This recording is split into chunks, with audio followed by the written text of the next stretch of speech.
This program is produced by Eagle Mountain Apostolic Resource Center. To find additional episodes of this program, as well as other content, visit eaglemountain.tv.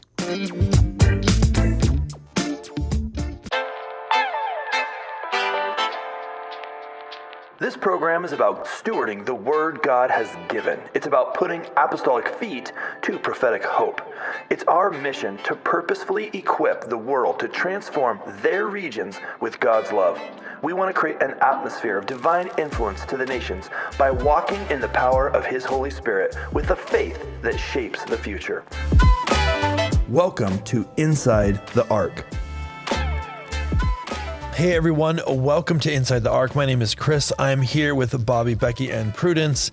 And in these episodes of Inside the Ark, we unpack, dig into the messages that God has been giving at our house. This one is called Breaking Down the Walls. It's a message that you gave, Bobby. I'd love to just dive in. Before we get into it though, can you set the stage for us? What walls are we breaking down and why are we breaking them and so forth? Yes, absolutely. I love that we get to talk about breakdown. We get to break down the messages here because it's like four people getting insight and then the listener getting grabs from this message. Yeah. So let's do it together. Let me read you sort of the opener. And again, this is a high flyover. So if you want to, you can click on the link that'll take you to the full message. But check this out. Have you ever felt like you were breaking open your alabaster box of worship and your fragrance was filling the room to worship Jesus and yet felt the awkwardness of people around you? I think we could all say that that's happened in one way or another, whether it's on an individual moment with somebody or like in a corporate church setting or whatever conference.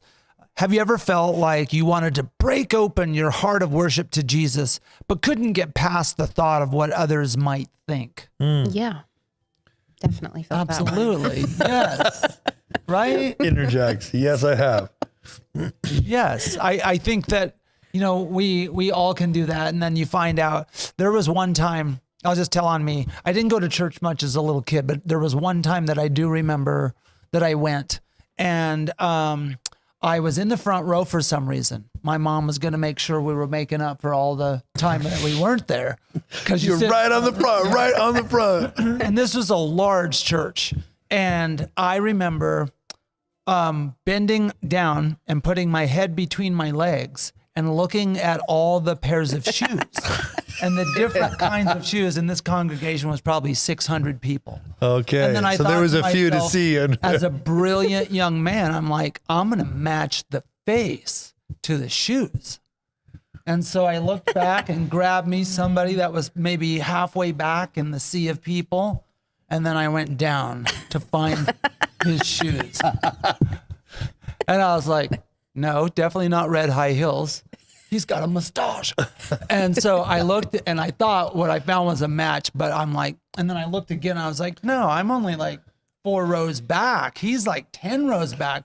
So I got my head down just a little further and a little too far. And what happened was I somersaulted out of my chair. Of course. Right in the middle of the preacher's sermon. Oh my goodness. Somersaulted right up to the pulpit. Yeah. And I was like, oh, hey. Ran back to my seat and disrupted the whole thing. Why did I bring that? That was last week, right? Yeah, that was last You were 22 when that happened? Yes, exactly. And so just there's these moments where we're completely embarrassed and we feel like, gosh, if we ever had a moment like that, I can't let people see me anymore. And if there was ever an embarrassing moment. So this whole thing was about like, how do I recover from the things that say, don't push the envelope, be quiet, sink back into your own, hey, nobody will see me kind of thing. And how do we push back to be as effective as we're called to be? It takes breaking down walls. So as you were kind of saying that, I was hearing this expression, who do you think you are? That's kind of like what I think Satan likes to tell. When we get bold, he likes to say, who do you think you are? Right. Sit back down. Mm-hmm. Yeah. And then it's kind of like, we don't have a good answer. That's because Jesus dealt with that. Yeah. So if we're not like thinking that through, who do you think you are? I mean, you're right. I should sit down. Except for Jesus has kind of given us a pass to do whatever this somersaults. I don't know if you actually had a pass for that, but the who do you think you are is powerful because it's true outside of what Jesus has done. Right. Right? Yeah. Yeah, I think about how God chose, he always chose the one less likely. Mm-hmm. You know, the one that was are you, for real? Them? You chose them? What? Right. That was who? Yes. And, Good. That can't be from the Lord. Exactly. But it's to show how extraordinary someone can be when it's God. Right. It's, we're carrying him. We all have to walk through the spots of, first figuring out what we know about God and transferring ourselves into a place of passion. And then we have to end what are people thinking about me? Yeah. Right. Because it's not about them. It's about God. And that's sometimes tough in the moment to work past because you're concerned about this. And then, anyway, for me, it's just been this journey of, and I'm not like a person that's, I can't do stuff that I don't actually feel. And so you can't fake it. No. Till you make it. No, but I can hide. I can hide till you make it. I can hide. Right. But but I think actually, when you really start, coming into that authentic place and other people see it and it's contagious. And they start figuring out, this is okay. 'Cause, right. They're showing and demonstrating it in this way. And it's okay. Maybe she's not going to worry about me if I'm saying okay. Yeah. Yeah. I mean, what does it take to break through and be you anyway? I mean, most people, I don't know, maybe I should just tell on myself. The times that I've held back wasn't because I was fashioned to hold back. I actually wanted to do more. But I didn't because I was embarrassed. So it wasn't like I was settling into the real me. Yeah. You know what I mean? I was definitely holding back. I think there are some people who don't need to be boisterous and that's how they're made. And not everybody should, we're not just talking about, hey, just be flamboyant everywhere you go. That's how Catherine Kuhlman did it. I don't think you need to be that. But what I am saying is, are there walls that need to be broken down that are stopping us from walking in victory? I think of Joshua chapter 6. They were called to shout the walls down. And so, gosh, wait a minute. Couldn't we have like the men like push it down or send like catapults or, do something different?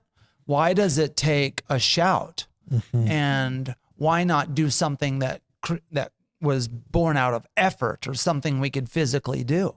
And I think sometimes when the Lord wants to get you to break down a wall in your life, in this case, it was the walls of Jericho, that he's going to ask you to do something that requires your whole heart. I mean, were there people there that day that were blowing the party, the things that unfold? Yes.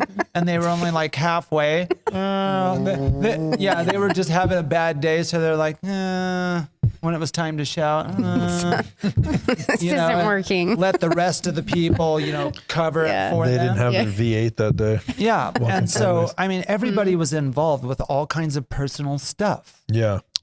Men still had fights with their wives on the way to, church that morning or whatever.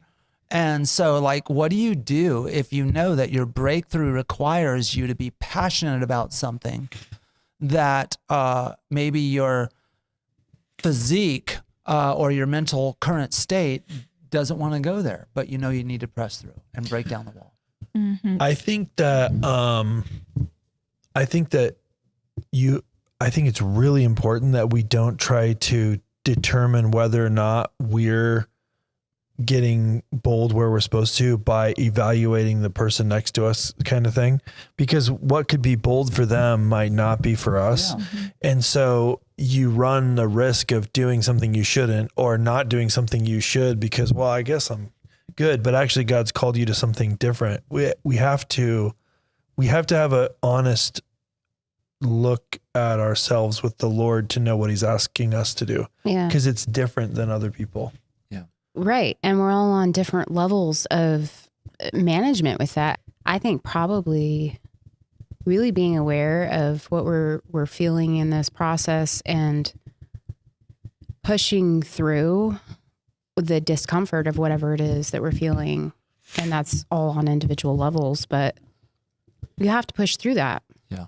And it's that feeling where you're just kind of like sick inside, but you don't really want to show it. Don't want to give it up. We don't want to give it up. Yep. That's really good. So you just have to take that discomfort and just put it out there on the altar and just say, here it is. Here it is. Anymore. Don't want it. I need to work through this. That's really good. Yeah, that's good.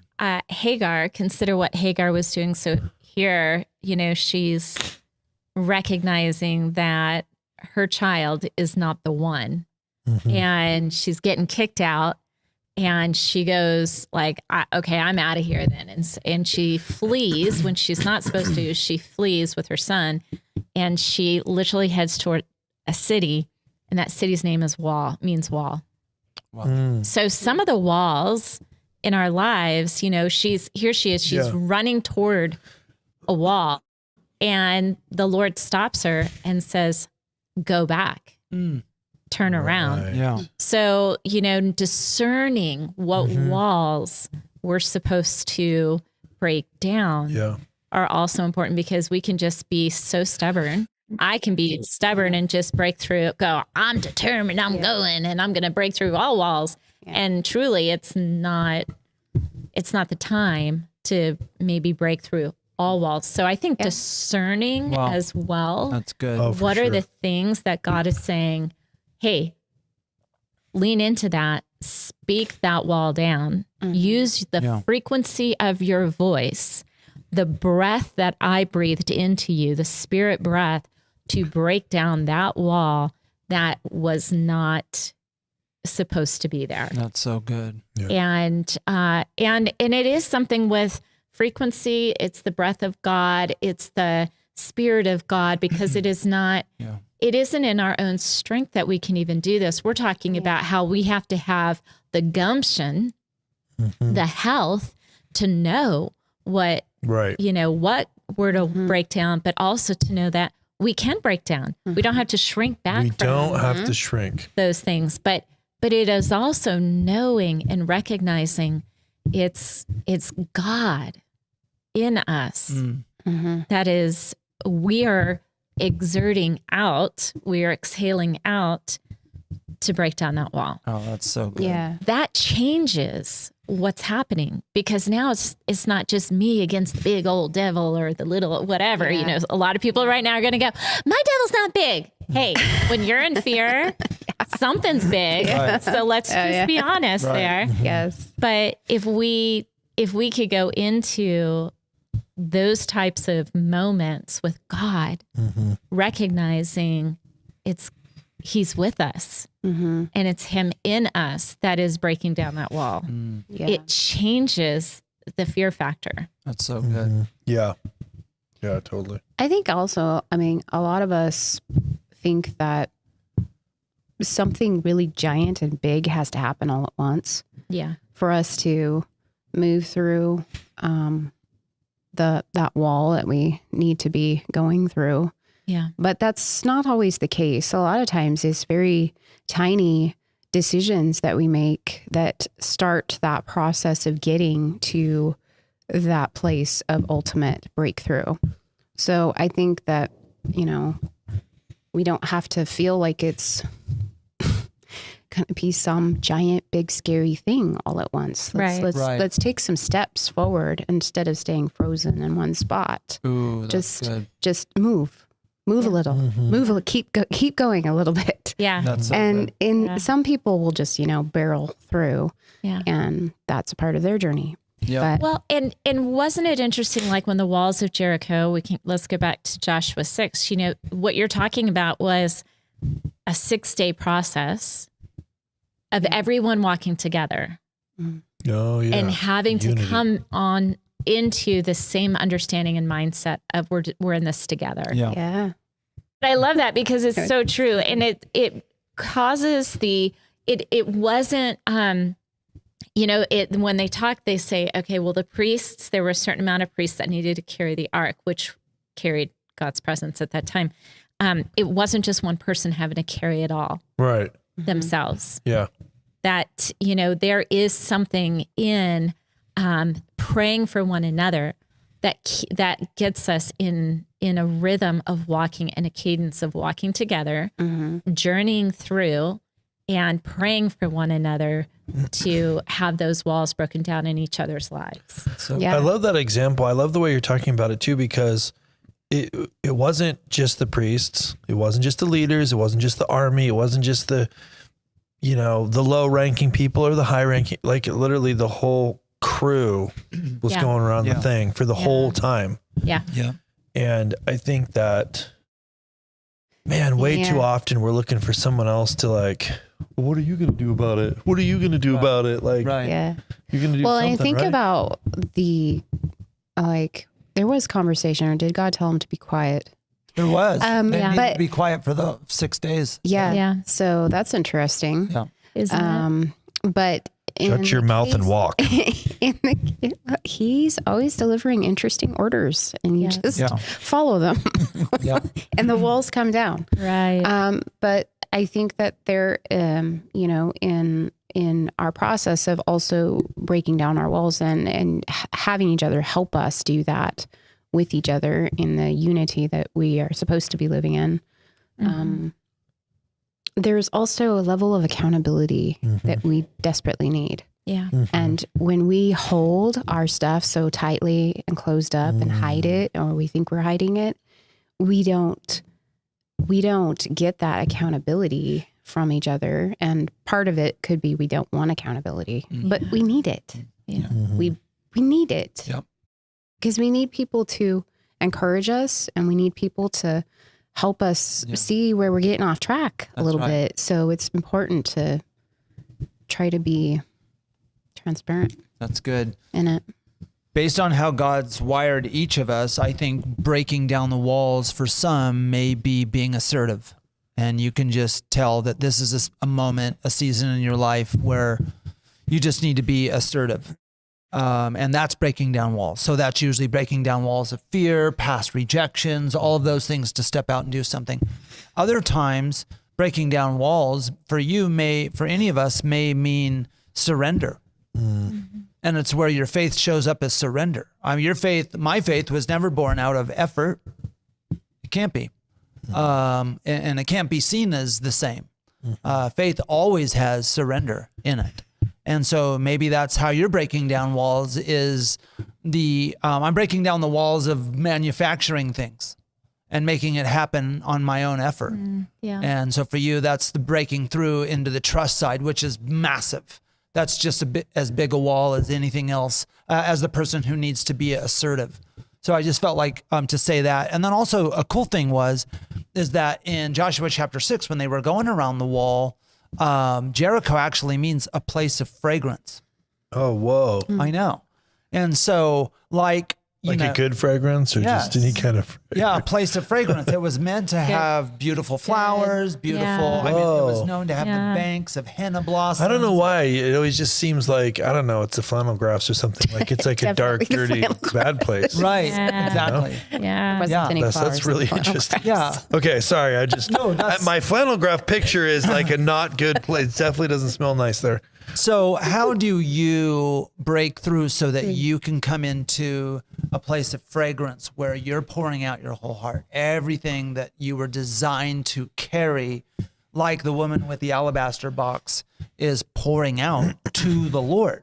I'm not just getting breakthrough so that I can be amazing. My ultimate goal is to worship Jesus with who I am. And if there's something that's hindering me, it's hindering me from my ultimate purpose, which is to worship Jesus. Yeah. So it's actually getting in the way of the worship he's due, the life Right. that he's due my whole life. He deserves my whole life. And so my breakthrough is limiting my surrender. It's limiting my worship to Jesus who gave his life. So your freedom actually raises up your worship. It raises up your calling. And when you're limited, you just don't get to run in the power of the Holy Spirit like you want to. I think motivation is also important because, when we are breaking down that wall that's there, what's it for? Right. Is it only for us and the betterment of who we are? Or is it for the purposes of God to be expanded into the earth in whatever shape or form that's going to take? How do we then, in Jericho, it said, the walls broke down, but then the Lord told him, hey, this gold is mine. This silver, this iron, that's all mine. Right. Don't touch it. Don't touch it. Yeah. And they had to, it was to be laid aside for him. So how much in the breaking down of a wall is God saying, once you break down that wall, this part is mine? Right. Are we even aware of that? Right. Are we even wondering, God, what of this is really for your use and purpose and not for my own personal gain? That happens when we get too focused on the wall. Yeah. Like if the whole thing is only the wall, then you miss all these other components you're talking about. Yeah. But really the wall is just part of what's happening. That's good. Right. That's really good. Yeah. So so financial blessings on the other side of the wall, right? Because Jericho had just all kinds of gold and silver and everything. Yeah. And the Lord's like, hey, by the way, I know what you're breaking through into. So let's just establish this first. When you come into your new season of breakthrough, it belongs to me. Your breakthrough. The breakthrough belongs to him. Yeah. Whoa. Yeah. That's good. Awesome. Yeah, it's so good. Well, what else you got? Anything? I think Achan, there's something. That's where the story of Achan comes in. We were thinking of getting some T-shirts, made up about this. Okay, talk to me. What was it? Achan lied, people died. Yes. Ooh. And then we had a picture of a tent and under it was some items. Whoa. Wow. Okay, so I mean, That may or may not be for sale by the time this airs. I already designed it. That's awesome. I guess let's just break that down. If you are going into your breakthrough and you have not yet surrendered your life and the breakthrough belongs to God, in other words, he can spend you however he wants. So don't get your agenda about your breakthrough.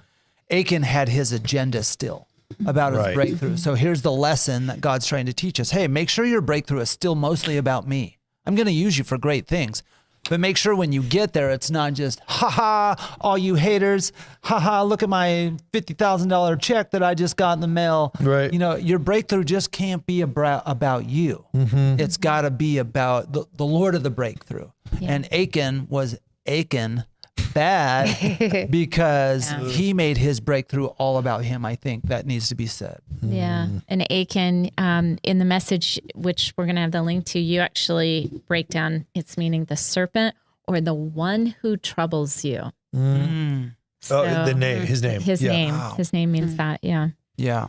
Man. Let us not have the one who troubles us. Our sin, the sin nature. Yeah. Right.